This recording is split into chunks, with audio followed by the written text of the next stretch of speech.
What's up guys? So today I'll be showing you guys how to connect PyADS to your local backup PLC. Basically PyADS communicates to the PLC through the ADS protocol, and then from there you can get like the variables that run in your PLC, and you can read and write the PLC variables from Python. It allows the backup PLC to interact with our local machine over here. If we want to run any Python packages as a proxy from the backup PLC, you can do it through PyADS. So that's pretty cool.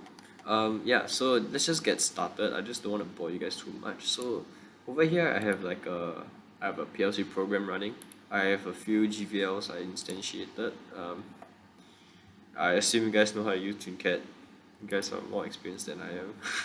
But yeah, essentially what I've done here, I've basically instantiated BL1 and BL2, and I linked the BL1, BL2 to outrun and out2 over here. So you can take this as GVL, BL1 and BL2. And also instantiated three local variables, bdummy, inumber and iword. So let's just log in. So right now you can see that I have prepared I have some pre-prepared values, so I'm just gonna overwrite them.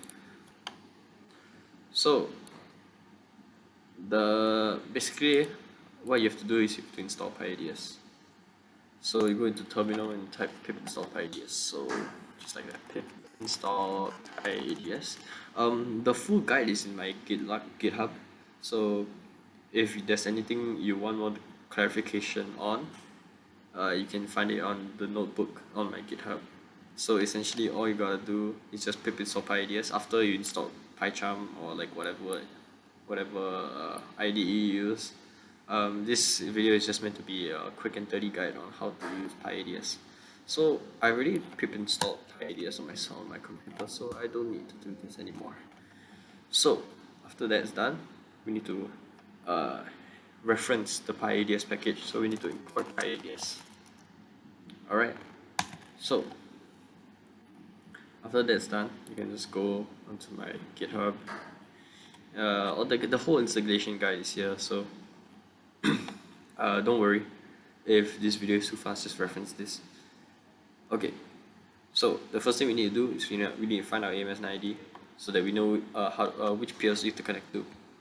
So we can do this two ways. We can actually just go onto our TwinCat to actually manually choose our target system, and we will know that our AMS ID is 10.123.67.6.1.1. This is my PC's AMS ID that I'm connected to, because I'm just connected to my PC onto my TwinCat. So I'm just gonna log back in. So I'm just gonna copy the AMS ID that I have, because of course this notebook is made by me. So I'm just gonna copy this and we're gonna paste it. No shame in copy and pasting, because everyone does it, doesn't matter. Okay, next thing we have to do is we have to instantiate our PLC object. So we have to make a PLC object to reference to our PLC. I don't know if that makes sense, but let's roll with it. So PLC equals to, let's just copy and paste because I can't remember anything. Okay, there we go. PyADS.connection, AMS ID, PyADS.port, TC3PLC1. So actually this is actually an optional header. You don't actually have to put this, but this is actually just a constant, it's just 851. They also have TC2 if you're using TwinCat 2, but in this case I'm using TwinCat 3. So yeah, next we need to open the connection, so let's just copy and paste that. PLC.open to open the connection to your PLC, and then we'll just do copy and paste some debugging statements from the notebook that I've written. So over here we have it just checks if it's connected and if the PLC is open or not, and it just gets a local address. So this is the second way you can get your local AMS ID. You can just run this method and just print this out. I'm just basically doing this to cross-reference.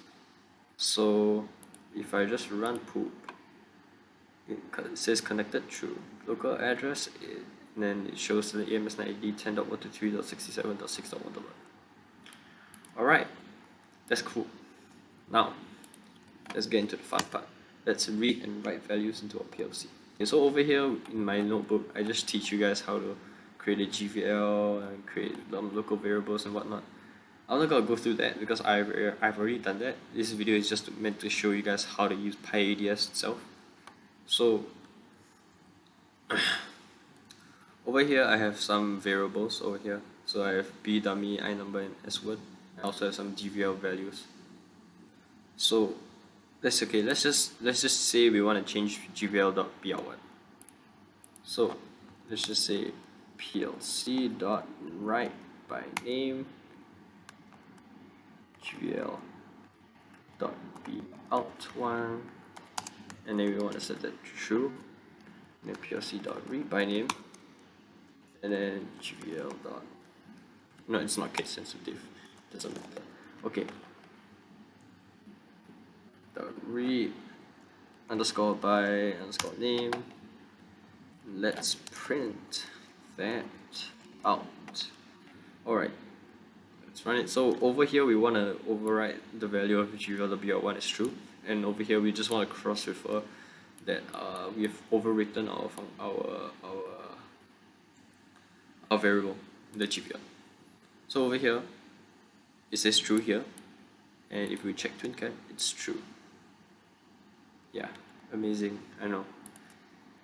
So over here, since it's linked to GVL, here it was instantiated to be true. So that's cool and all. Let's try to configure some some local variables in the main POU that are not linked to GVLs. So let's configure B dummy, I number, and S word.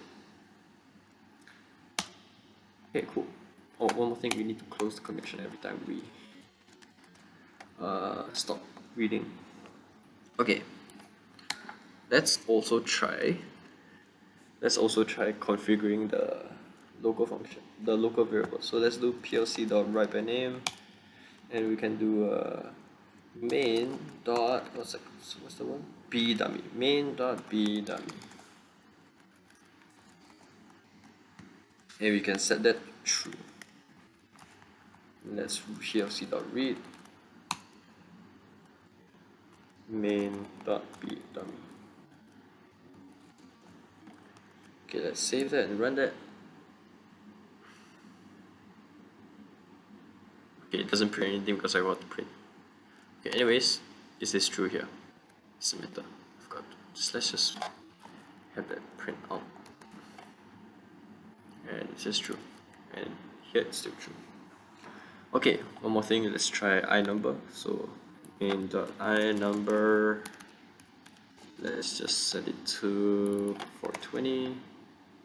Main.I number, it's not case sensitive, true, 420, and it's 420 over here. S word, let's just do S word. Yeah. Let's make it into a string because its data type is a string. And let's change that, save it, let's run that. Yeah, and over here it says yeah. So yeah, that's just a pretty simple guide for you guys. This isn't meant to be an in-depth video. If you want in-depth, just refer to the Jupyter notebook that's on my GitHub. Yeah, that's all. Bye.